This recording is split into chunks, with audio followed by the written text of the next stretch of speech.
Abdül Kadir was a pre-dreadnought battleship laid down in 1892 at the Imperial Arsenal in Constantinople for the Ottoman Navy, the first vessel of this type to be ordered by the Ottoman Empire. The ship was the first capital ship to be laid down by the Ottomans in more than a decade. Work proceeded on the ship very slowly, primarily the result of a lack of funds. After 2 years, only the frames for the hull had been erected, and by the time work stopped in 1906, the hull had been only partially plated. During the long construction period, the supports for the keel shifted, which distorted the structure and prevented completion. The unfinished ship was ultimately broken up for scrap in 1909.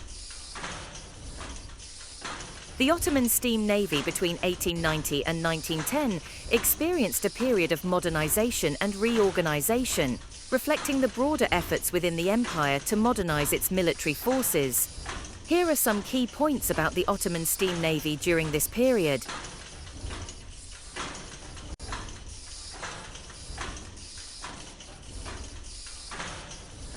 The Ottoman Navy, like many other navies around the world, transitioned from traditional sailing ships to steam-powered vessels in the late 19th century.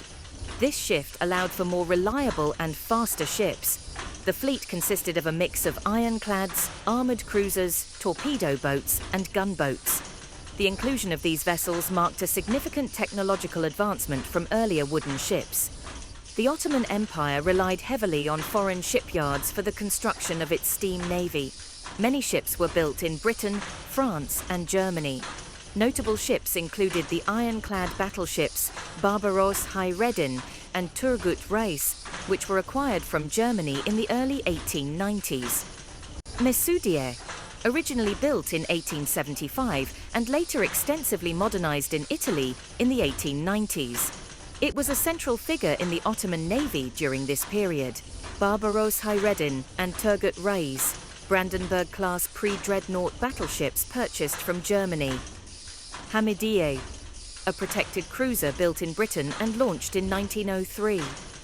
It played a significant role in naval operations during the early 20th century.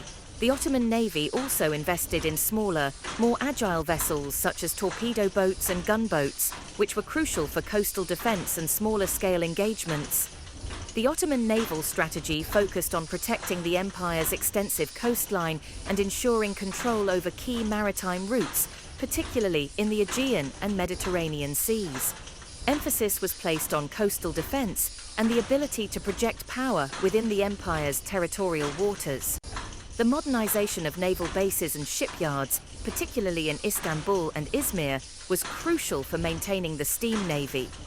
Training and education of naval officers were also prioritized, with many officers receiving training in European naval academies.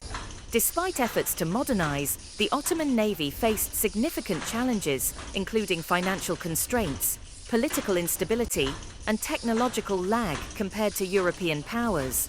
Corruption and inefficiency within the naval administration often hampered modernization efforts. The Ottoman Navy saw limited action during Greco-Turkish War, 1897, but the war highlighted the need for further modernization and reorganization. The Italo-Turkish War, 1911-1912, with Italy over Libya, also exposed significant weaknesses in the Ottoman Navy. The loss of several key vessels underscored the need for continued investment in naval capabilities. The period between 1890 and 1910 was one of significant change for the Ottoman Steam Navy. Despite numerous challenges, the Navy made substantial progress in transitioning to modern steam-powered vessels and laid the groundwork for further advancements in the early 20th century. The experiences and lessons learned during this period influenced the Navy's development in the years leading up to World War I.